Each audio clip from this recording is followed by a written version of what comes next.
नमस्कार प्रेक्षकांना, तुला शिकवेन चांगलाच धडा या मालिकेच्या आजच्या भागात आपल्याला असं पाहायला मिळतं की अक्षरा घरी जायला निघालेली असते आणि ती सारखं सारखं चारुहासला फोन करत असते. पण चारुहास काही फोन उचलत नाही. अक्षरा खूपच टेन्शन मध्ये असते की चारुहास काही चुकीचं पाऊल उचलू नये म्हणून ती खूपच टेन्शन मध्ये असते. तर इकडे घरी आई बाबा बोलत असतात. आई म्हणते अक्षराचं अधिपतींवर खूप प्रेम आहे आणि तिला त्या घरी जायचंय. बाबा म्हणतात या बाबतीत मला त्यांची खात्री नाही आणि मी तिला या बाबतीत सपोर्टही करणार नाही. या सगळ्यामध्ये काही लॉजिकच नाहीये. आई म्हणते की पण तिचं प्रेम आहे अधिपतींवर. बाबा म्हणतात हे तिचं आंधळ प्रेम आहे. प्रेम हे डोळे उघडून करायचं असतं. आई म्हणते पण तिला कोण सांगणार आहे. बाबा म्हणतात मी आहे ना, मी सांगतो तिला. आई म्हणते तिला नाही आवडत, तुम्ही का खोड्या घालताय. बाबा म्हणतात तिला आवडत नाही म्हणून मी बोलणं बंद करणार नाही. मी बोलायचं सोडणार नाहीये. मी माझ्या डोळ्यांनी डोळ्यासमोर तिचं वाटोळ होताना मी नाही बघणार. आई म्हणतात अहो काय होईल काय नाही होणार हे सगळं का ठरवेल. आपण फक्त अक्षरा कशी आनंदित राहील ह्याचा विचार करूया. ते दोघेही बोलत असतात तेवढ्या तिथे इरा येते. इरा आईच्या हातातून कपडे घेते आणि सगळं फेकून देते. आई विचारते काय ग इरा, का तू एवढी तनतन करतेयस. नवऱ्याशी भांडलीस का. इरा म्हणते नवऱ्याशी भांडायला मी काही ताई नाहीये. आई विचारते काय झालंय. इरा म्हणते ताईला थोडी सुद्धा अक्कल नाहीये. ताईला जराही कळत नाहीये की त्या सूर्यवंशींना ताई नकोय. ती सतत पुढे पुढे करत असते. मला सांगा आई बाबा, तुम्ही तिला उपाशी ठेवताय का. तिला खायला प्यायला देत नाहीये का. तरी सुद्धा ती त्यांच्यापाशी का पुढे पुढे करतेय. त्या लोकांनी तिला हाकलवून लावलंय.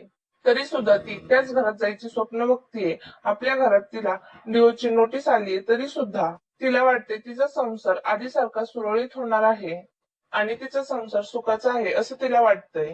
आई मला या सगळ्याचा खूप त्रास होतोय. आई म्हणते तिचं ती बघून घेईन, तुला काय या सगळ्याचा त्रास होतोय. इरा म्हणते मला त्रास होतोय कारण ती माझी मोठी बहीण आहे.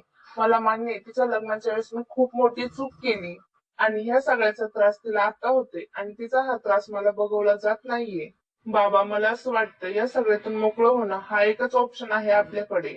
बाबा तुम्हीच विचार करा, जीव नाही वाचला तर या सगळ्याचा काय उपयोग आहे. इरा तनतन करत रडतच घरात निघून जाते.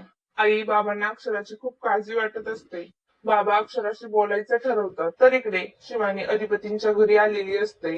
अधिपती बघतो आणि म्हणतो शिवानी वहिनी तुम्ही इथे कसे काय आलात. शिवानी म्हणते काही नाही, मी इथून चालले होते मग असं वाटलं की सहज येऊन भेटून जावा. शिवानी घरामध्ये वाकून बघत असते. अधिपती म्हणतात काय झाले, तुम्ही अशा का बघताय. शिवानी म्हणते काही नाही, भुवनेश्वरी मॅडम कुठे आहेत ते बघत होते.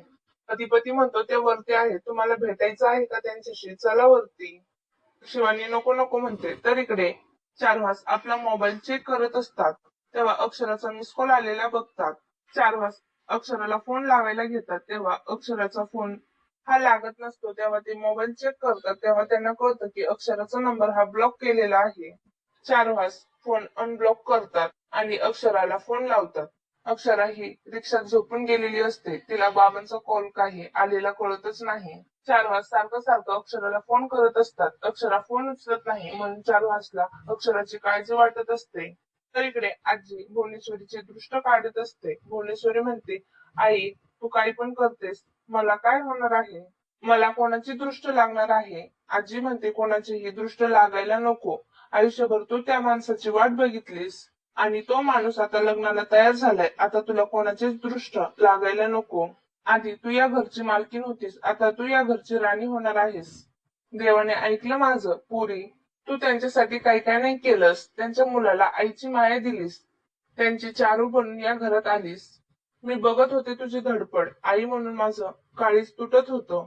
तुझं लग्न होत नव्हतं म्हणून मला टेन्शन होतं. पण सुनबाईंच्या रूपाने का होईना ही तीर सुटली आहे. तुझं लग्न होणार आहे. मी म्हंटल होतं ना तुला त्या मुलीच्या हाताने तुझा उद्धार होणार आहे. आता सगळं नीट होणार आहे. मी तुझ्या सोबत आहे. मी लाडू सुद्धा करायला घेतले आहेत. भुवनेश्वरी म्हणते अगं थांब, आधी सगळं ठरू दे. आजी म्हणते सगळं ठरलेलं आहे आणि सगळं होणार आहे. आता फक्त मुहूर्त ठरायचं आहे. एकदा का अक्षरा या घरात आली मग झालंच. आजी खूप खुश असतात आणि भुवनेश्वरी ही सुद्धा खूप खुश असते. आजी म्हणते मी जाते आणि सुनबाईसनी फोन करते. भुवनेश्वरी म्हणते काही गरज नाहीये, तिच्यामुळेच आधी माझं लग्न मोडलंय. त्यांना कळल्यावर ते अजून मोडता घालतील. त्यांना सांगायची काही एक गरज नाहीये. जोपर्यंत मी सांगत नाही तोपर्यंत कुणीही तिला सांगायचं नाहीये. आजी म्हणते बरं बाई. आजी तिथून निघते. भुवनेश्वरी अधिपतीला वर पाठवायला सांगते. तर इकडे खाली अधिपती आणि शिवानी दोघेही चहा घेत असतात. शिवानी घरातलं वातावरण कसं आहे हे चेक करत असते. शिवानी अधिपतीला म्हणते 4 वाजता कुठे दिसत नाहीये. अधिपती म्हणतो की असतील ते त्यांच्या रूम मध्ये. तेवढे तिथे आजी येतात. आजी अधिपतीला सांगते की भुवनेश्वरीने बोलावलंय. अधिपती तिथून निघून जातो. आजी शिवानीला म्हणतात शिवानी जेवल्याशिवाय जायचं नाही हा. मी जेवणाची तयारी करते. तर शिवानी 4 वाजता बोलायला त्यांच्या रूम मध्ये जाते. शिवानी 4 वाजता म्हणते की 4 वाजता तुम्ही ठीक आहात ना. अक्षरा वहिनीला तुमची खूप काळजी वाटत होती. त्या तुम्हाला सारखं सारखं फोन लावत होत्या आणि तुम्ही फोन नाही उचलला म्हणून त्यांनी मला इथे पाठवलं. चारुहास म्हणतो हो अगं अक्षराने फोन केले आहेत. मी आता फोन लावायला घेतला पण अक्षराने फोन उचललाच नाही. शिवानी म्हणते की त्या प्रवासात असतील म्हणून फोन उचलला नसेल. शिवानी पुढे म्हणते की 4 वाजता काही झालं तरी अधिपती भाऊजी आणि अक्षरा वहिनी एकत्र आले पाहिजे. शिवानीला वाटत असतं की कधी एकदा गुड न्यूज देऊन टाकते. शिवानीच्या ओठापर्यंत ती बातमी आलेली असते. तर इकडे अक्षरा घरी येते आणि फोन चेक करते. अक्षरा म्हणते अरे बापरे बाबांचे मिस कॉल येऊन गेले आणि मला कसे कळलं नाही. तिला विचारते कोण बाबा. अक्षरा म्हणते अधिपतींचे बाबा. इरा म्हणते हो का ते तुझे बाबा का आणि हे कोण आहेत. बाबा म्हणतात जाऊ दे का इरा. अक्षराला फक्त त्यांचीच पडलेली आहे. अक्षरा म्हणते काही एक गरज नाहीये. अक्षरा म्हणते बाबा तुम्ही असं काय बोलताय. बाबा म्हणतात अक्षरा काही एक गरज नाहीये त्यांच्याशी बोलायची. अक्षरा तेव्हा घ्यायला आले होते तेव्हा तू ठणकावून सांगितलं होतंस परत जाणार नाहीस म्हणून. मग आता कशाला बोलायचंय तुला. अक्षरा म्हणते बाबा ते माझे सासरचे आहेत आणि मला त्यांच्याबद्दल वाटतंय. बाबा म्हणतात ते तुझ्या सख्या बाबाबद्दल तुला काहीच वाटत नाहीये का. अक्षरा तुला कोणत्या शब्दात आणि किती वेळा सांगितल्यावर तुला पटेल. आता काही जीव काढून तुझ्या हातात ठेवू का म्हणजे तुझा विश्वास बसेल. अक्षरा तुला त्या घरात जायचं असेल तर खुशाल जा पण जायच्या आधी माझं प्रेत ओलांडून जा. अक्षरा विचार करत असते बाबा असं कसं बोलू शकतात हा तिला प्रश्न पडलेला असतो. ती खूप टेन्शन मध्ये बघत असते. बाबा खूप चिडलेले असतात. तर इकडे भुवनेश्वरी विचार करत असते तेवढे तिथे अधिपती येतो. भुवनेश्वरी विचारते अधिपती तुम्ही रागावलात का माझ्यावर. मी लग्न करायला तयार झाले म्हणून.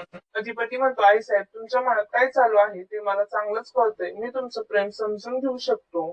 तुम्हाला लग्न करायचंय तर बस मग मी तुमच्या सोबत आहे पण 4 वाजता सूर्यवंशी व्यवहार करताय. भुवनेश्वरी म्हणते पण हा व्यवहार मला मान्य आहे.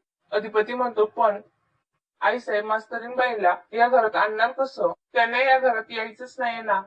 मग कसं आणणार तुम्ही. भुवनेश्वरी विचारते त्यांना या घरात का नाही यायचं. अधिपती म्हणतो त्यांना यायचं असेल तर ते आतापर्यंत आले असतात. भुवनेश्वरीला आठवतं की मकर संक्रांतीच्या वेळेस अक्षरा घरी आली होती. ही त्यावेळेस आपण खूप मोठी चूक केली. अक्षराला घरातून हाकलवून लावलं होतं. अधिपती म्हणतो त्या जशा गेल्या तशा एकदा पण घराकडे फिरकल्या नाहीत. त्यांचे लाडके सासरे बुवा त्यांना आणायला गेले होते ना. आल्या का त्या नाही आल्या ना. भुवनेश्वरी अक्षराचा विचार करत असते की अक्षराला घरी कसं आणायचं. तर इकडे बाबा खूपच चिडलेले असतात. अक्षराला सारखं तेच तेच बोलून दाखवत असतात. अक्षराला त्या लोकांनी घराबाहेर काढलं आणि ती लोक कशी अशिक्षित आहेत आणि इरा त्यामध्ये तेल ओतायचं काम करत असते. अक्षरा म्हणते बाबा आज एवढं चिडायला काय झालंय. बाबा म्हणतात तू शाळेत जात असताना मागून एक ट्रक येणार तुला मागून अडवणार आणि तो गायब होणार ह्याची वाट बघायची का. अक्षरा म्हणते बाबा तुम्ही खाली बसा आणि पाणी प्या. बाबा म्हणतात मला पाणी बिनी काहीच नको. अक्षरा या बापावर दया कर आणि सह्या करत्या दिवस पेपर्स वरती नाहीतर एक दिवस शून्य हार्ट फेल होईल. अक्षरा म्हणते बाबा असं नका ना बोलू असं काहीच होणार नाहीये. इरा म्हणते ताई तुला काय माहितीये तू काय देव आहेस का. अक्षरा म्हणते तू देव आहेस का म्हणून तू असं बोलतेस का. इरा तुला मगाचपासून सांगते गप्प बस. तुला 1000 वेळा सांगितलंय की ह्यामध्ये पडू नको माझं मी बघून घेईन. इरा म्हणते ताई तुझं आयुष्य असलं ना तरी तो पण तू आई बाबांच्या दारात येऊन पडलीयस. बाबा म्हणतात इरा तू गप्प बस. ती काही दारात येऊन पडलेली नाहीये हे घर तिचं सुद्धा आहे आणि ती या घरात राहू शकते. या सगळ्या भांडणांना आई वैतागते आणि म्हणते बास करा हे सगळं. रागाच्या भरात कुठलाही निर्णय घेऊ नका. अक्षरा चला आपण जेवून घेऊया. आई जेवायला वाढतात आणि अक्षरा विचार करत असते आणि आपला आजचा भाग इथेच संपतो. तर पुढील भागात आपल्याला असं पाहायला मिळतं की शिवानी 4 वाजता म्हणते की 4 वाजता काहीही झालं तरी अधिपती भाऊजी आणि अक्षरा एकत्र आले पाहिजे. ते दोघं एकत्र येत नाहीये असं काहीतरी आहे की त्यामुळे ते दोघं भेटूच शकत नाहीये. 4 वाजता म्हणतात भुवनेश्वरीमुळे ते दोघं एकत्र येऊ शकत नाहीये. तर इकडे आजी म्हणत असते की अधिपती लग्न पाहिजे तू तिला साथ देशील ना. अधिपती म्हणतो आजी मी लहानपणापासून आईची साथ देतच आलोय. पण मला एकाच गोष्टीची भीती वाटते, मास्तरीण बाई घरी नाही आले तर. आजी सुद्धा विचार करत असतात. तरी भुवनेश्वरीला दुर्गी म्हणते की माझ्या मनात आहे म्हणून हे लग्न होणार आहे, आणि माझ्या मनात काय आहे यावरून या घरची सगळी सूत्र हल्ली पाहिजे. हाच तर रिवाज आहे माझा. भुवनेश्वरी असं म्हणत असते. भुवनेश्वरीला दुर्गी विचारत असते की ताई पुढे काय करायचंय. भुवनेश्वरी दुर्गीला सगळं काही सांगत असते. आणि असंच मालिकेचे पुढील अपडेट्स पाहण्यासाठी चॅनलला आता सबस्क्राईब करा. धन्यवाद.